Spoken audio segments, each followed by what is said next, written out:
And now, from the CFTK-TV studios, this is Open Connection with your host, Robert Pictou. Welcome to Open Connection. I'm your host, Robert Pictou. Our show today comes to you from the traditional and unceded territory of the Tsimshian people. Fossil fuels still account for more than 80% of global energy production, but cleaner sources of energy are gaining ground. About 29% of electricity currently comes from renewable resources. On today's Open Connection, we return to the conversation of clean energy at a recent nation-to-nation conference. And the reason I become kind of the advocate that I am in terms of the energy industry, one, I'm seeing what it's done for our community, let alone my family. But I kind of want to step outside and say a little more on the issue of the environmental movement that has detrimented our communities. And some communities may not feel it, but I am telling you the vast majority are feeling it. And a lot of the time, community members, in particular elected officials, don't want to speak out because they have to live in our communities. They have to deal with this nonsense day in and day out. And a lot of the time, it is a small group of people from our communities that these NGOs latch onto.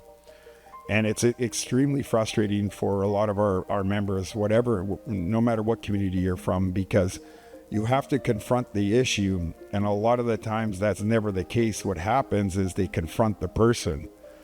And so because I'm pro-development, pro-responsible resource development, I was always deemed the sellout Indian.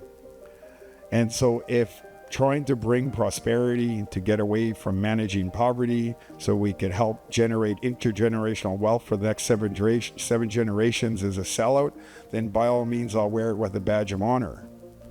But I'm not going to sit here and pretend to tell you something that isn't happening. As Dale mentioned, $1 billion a day to stop Canada's natural resource development in Canada is happening. Whether you see it or not, it is happening. And in Prince Rupert, in particular, between Smithers and here, we have an influx of NGOs moving to this area. If you're not paying attention, I suggest you do. They're coming in this area in droves because the whole area between here and Alaska, bordering Haida and down, is the hub to get Canada's natural resources to Tidewater and out to Newmarket. Same with Kitimat. It's the same thing. It's the same groups.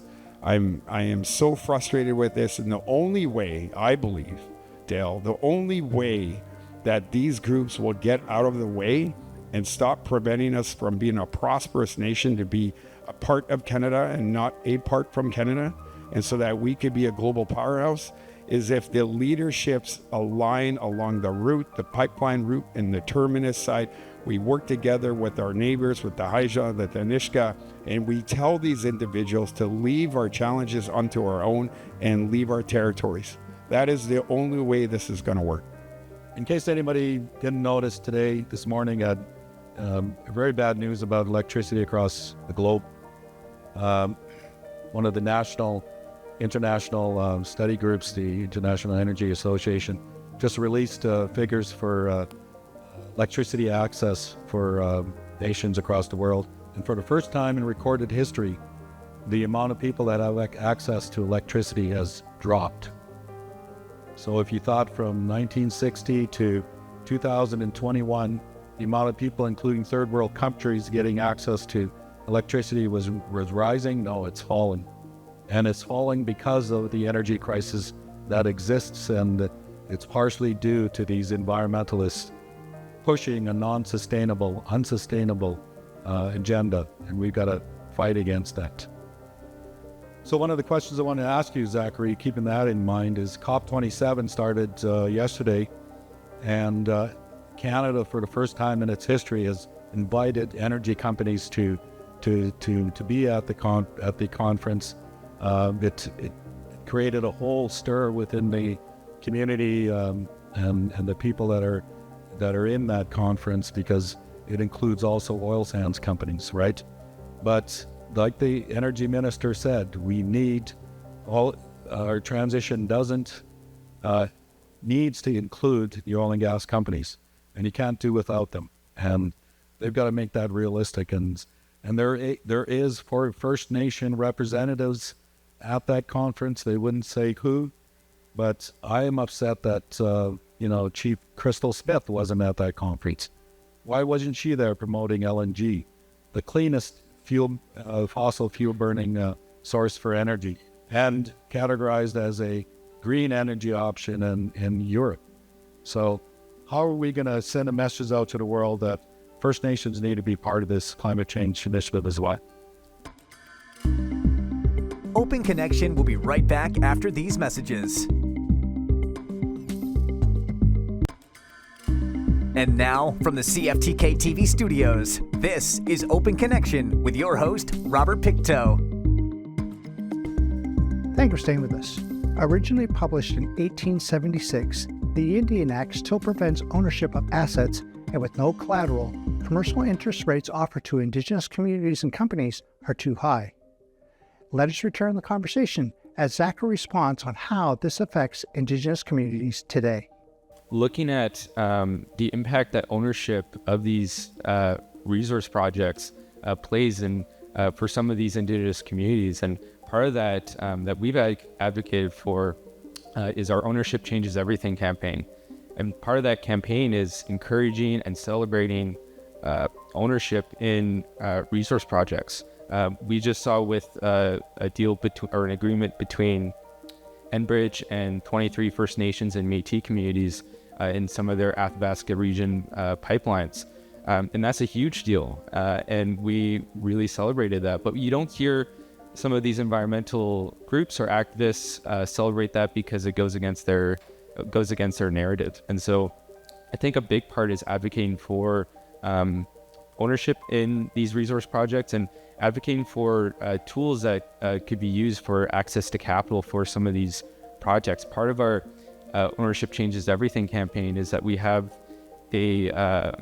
or part of it is that we're advocating for a national Indigenous guaranteed loan program, something very similar to the Alberta Indigenous Opportunities Corporation, which provides guaranteed loans to Indigenous communities who want to pursue ownership in some of these projects. And so having something similar to the AIOC across Canada can create more opportunities.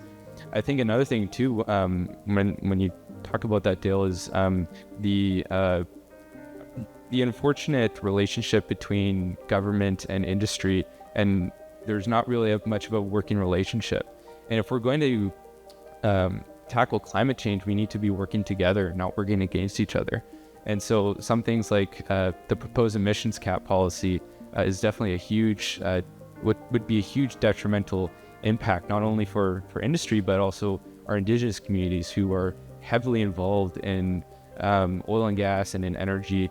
A lot of people are employed in that, and we tend to not to think about the human aspect of that, where jobs would be lost. And some of these jobs, they provide food for families and shelter for them. And so I think we really need to keep that in mind and be working together as we sort of move forward. Cap, you did a study a while back, and I think it was 2019, where you found that almost 14,000 self-identified workers in the oil and gas industry were Indigenous.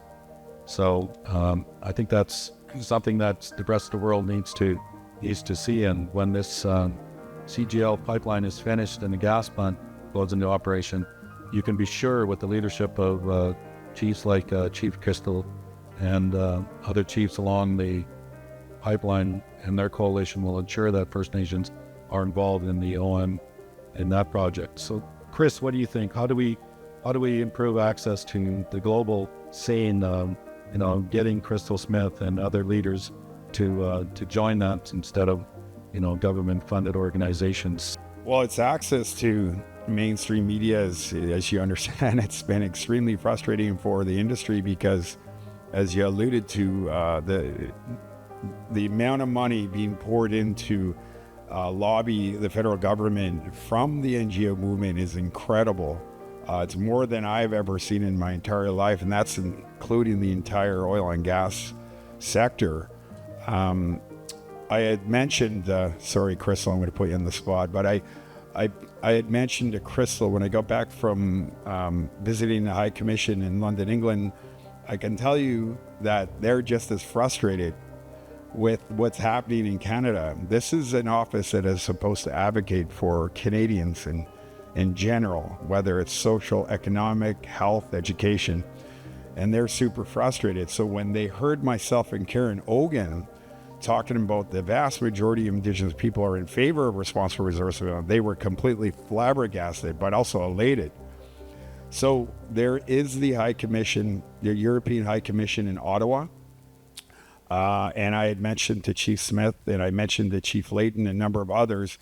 I think it is paramount that the leaders along the pipeline route, the terminus or proposed terminuses, come together, meet either here or a terrace or whatever it may be, and talk about the 5 main issues that you want to address this office on, and go to Ottawa as a collective voice. When you are together, you are stronger together, and your voice amplifies at the international level. I am telling you, now is the time to make that move, because again, I'm going to go back. I didn't realize just how many Indigenous groups there are in South America who are all facing the same issues. Believe it or not, the same groups that are protesting CGL's pipeline, and they're protesting the terminus at Kitimat and TMX, are the same groups doing the same things to the same people in South America. It's all the same groups. And the people down there, I was talking to Petroperu, the president of Petroperu. They're an oil and gas company. The first time they were able to get potable water and sanitary infrastructure into some of their most remote communities, and they're in a earthquake zone.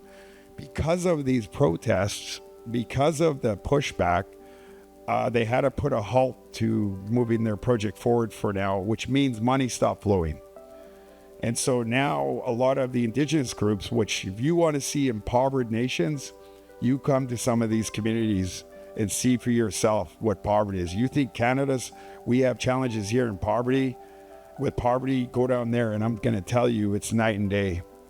So when I hear stuff like that, and being an energy advocate, it infuriates me, because I thought that this whole push for globalization was to leave no one behind. And here we are leaving a significant populace behind and leaving them to desperate energy poverty, but more importantly, the health risks that are coming along with that.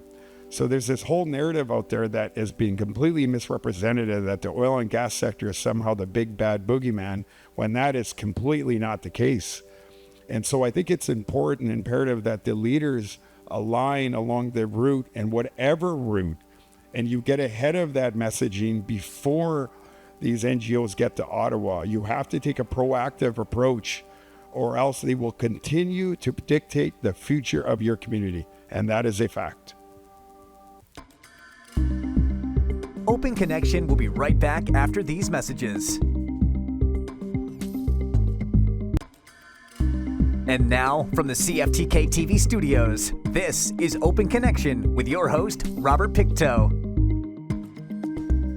Welcome back to Open Connection. The Indian Act is part of a long history of assimilation policies that are intended to terminate cultural, social, and economic and political decisiveness of its Aboriginal peoples by absorbing them into mainstream Canadian life and values.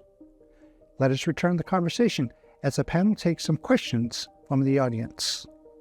I had a question I was going to ask Lana earlier this morning, but I know a lot of people here probably really don't understand, like when you have Indigenous organizations or villages or bands right across Canada, and some of their elections happen every 2 years. We're a treaty nation. Michigan, our elections are every 4 years. And then what are the pros and cons, I guess, when you look at like Chris, because like the go-between between industry and First Nations, when you're doing your introductions on economic sustainability, and when you're looking at industries, and what does Zachary and Rob think about that too, when they look at some of the organizations that they're going to be involved in? So what I want to find out is, maybe from Chris, is can you respond on that? What kind of impact may have when Chief and Council have their elections every 2 years? It's a good question, and it's a very difficult one to gauge because you don't know who's going to get in next. You'll have one leadership and their council maybe are all in favor, maybe half are in favor, but nonetheless they sign these agreements, and then a next body gets elected in, and sometimes it's either all or half or a few. But if you don't get the quorum required to get the support you need, you're going to run into a lot of headbutting. It's not an easy situation for any elected official to walk into a governing body when these big projects are being proposed. But I think the most important thing I could say is that when I go to industry and when I go to the elected body, I say the same thing I'm saying here today. I don't speak for you, and I don't speak for industry. However, whether you agree or disagree with the proposed project, my advice would be to be always at the table, whether you agree with the project or not. And I think it's so important as well that government, in particular the province and the feds, don't interfere with the dialogue between, say, the Nisga'a and the Tsimshian. I think it's important, and let's be honest here, as well as lawyers and consultants can get in the way with that dialogue, but I think it is indicative that leadership get in a room and solve some of those challenges. But when there's an election coming, I know in our process, and I'm pretty sure it's with every elected body and every Indigenous communities, when agreements are signed in good faith and these benefits are there, they should honor those and still continue to move forward in the process. Open Connection will be right back after these messages. And now, from the CFTK-TV studios, this is Open Connection with your host, Robert Pictou. Since its founding in 1972, the Dakota Ojibwe Tribal Council has evolved to integrate and adapt to each of its program areas to surpass and fulfill obligations to meet today's standards. In this final segment of Open Connection, Dale highlights on how pooling their resources help the community grow. I always push for the coalition model is the fact that it takes out the politics. If you have the coalition you have with the Aboriginal Equity Partners, for example, that we had on Northern Gateway, if there was an election change, the new chief coming in felt more comfortable supporting the project because all of it, their neighbors were supporting it.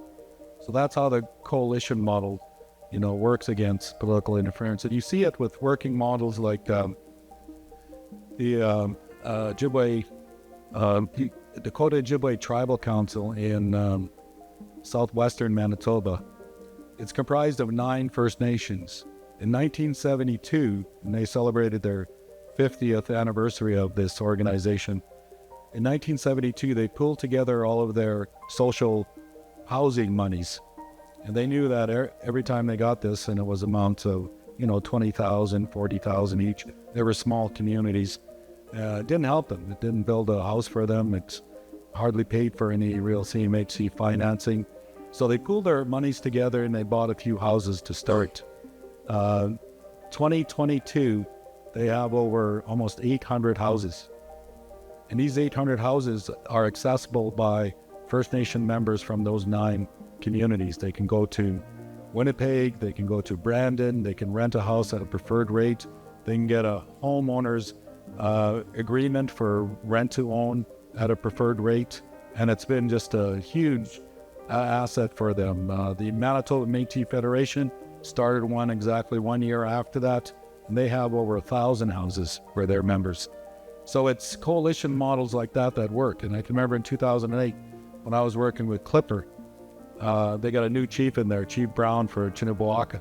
And if you ever read about him or you Google him, you'll see that he actually he got charged for opening an illegal smoke shop in his community. He defied the federal government and said, "Sue me." They did, and they threw him in jail.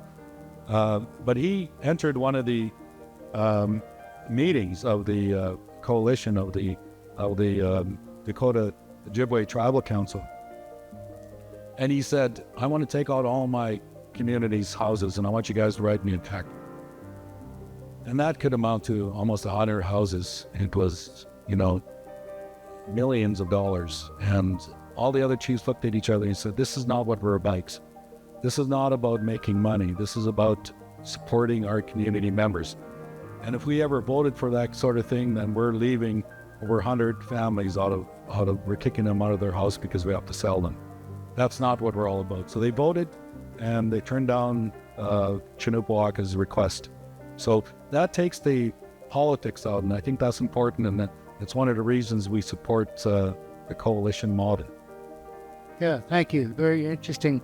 I want to thank your panel and for what you did just now. My name is Kardeza Nishka from the community of Gitland South, and I just wanted to ask Chris, NGOs, could you tell me what that means? And I understand where you're coming from. For being a former counselor, your hands are tied, and it's really hard to see what you want to say because you're held by the oath of being in government, and a lot of times that's really hard. And the gentleman that was talking now, Dale Swampy, I'm trying to see who you were because you look different from the picture there.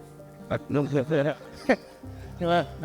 trying to figure out who Dale Swampy was until one of the panelists mentioned me, but I just wanted to say that too, and I find this really interesting because we attended forum quite a while ago, a Tricor, and it was all First Nations get together and just eliminate like the bureaucracy of everything and get together and just talk instead of using lawyers and that, because we all know each other.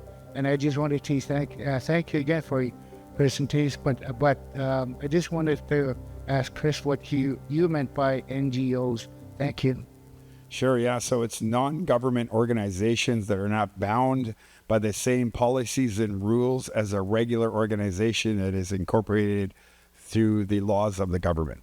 So which means, when money comes in from America or around the world, they only have to disclose the amount they receive. They don't have to say who gets what and who's being paid, where their line items of where it's being spent. There is no law stopping them. Hi there. I was just wondering, I was obviously at the last nation in years past, and I used to work at the city of Terrace. And sorry, can you speak closer? Yeah, sorry. Your name is? It's Carissa. Sorry. I'm from Terrace, and I work for Hatfield. And in the past, I've worked at the city of Terrace and for the Kitsillis First Nation. So I've had an interesting view of just how the industry has increased in the last 10 years. And so I'm seeing amazing leadership out of all of the First Nations governments in the area. I'm wondering, what can you do to inspire our municipal governments? Because in Terrace, obviously we've just had a change in mayor, but Terrace is a lot of your infrastructure, and people come there, and it's failing. Socioeconomics are failing. And so while there's all this amazing things going on, and I'm very much in support of energy, I'd like to know how you can inspire the city of Terrace and the provincial government. Honestly, it's great that we're reaching out to the world and providing them energy, but in this region, our own energy and infrastructure is failing. Thank you for joining us for this episode of Open Connection. The greatest distance in the existence of man is not from here to there, but the connection from his mind and heart. If we can conquer that distance, we can soar like an eagle and realize our immensity within. I'm Robert Pictou.